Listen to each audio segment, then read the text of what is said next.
Good morning. This is an urgent appeal to President Donald J. Trump and the free world. Mr. President Donald J. Trump, the President of the United States of America. My name is Daron Krawang.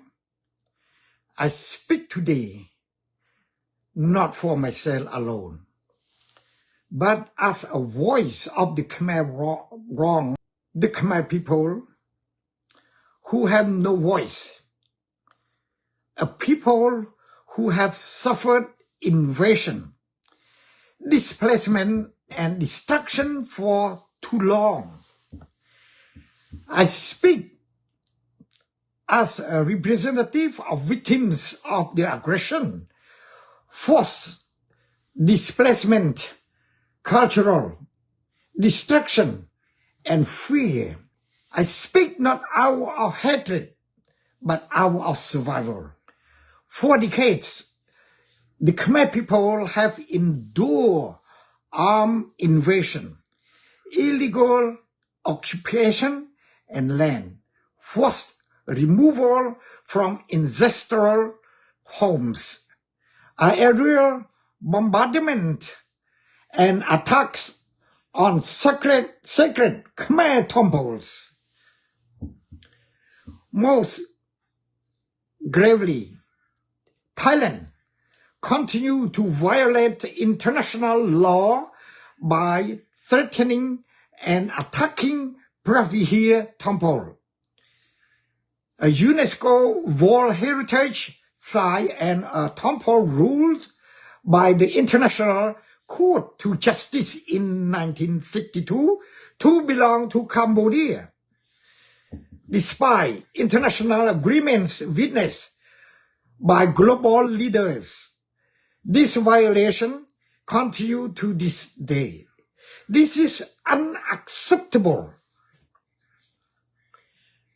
Today, the danger has expanded.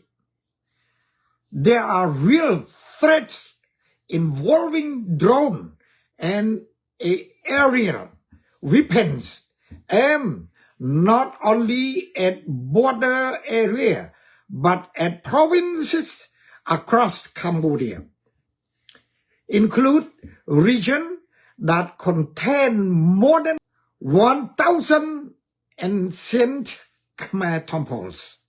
At the center of this threat are Angkor Wat and Angkor Thom, treasures not only of Cambodia, but of all humanity. These temples cannot be rebuilt once destroyed.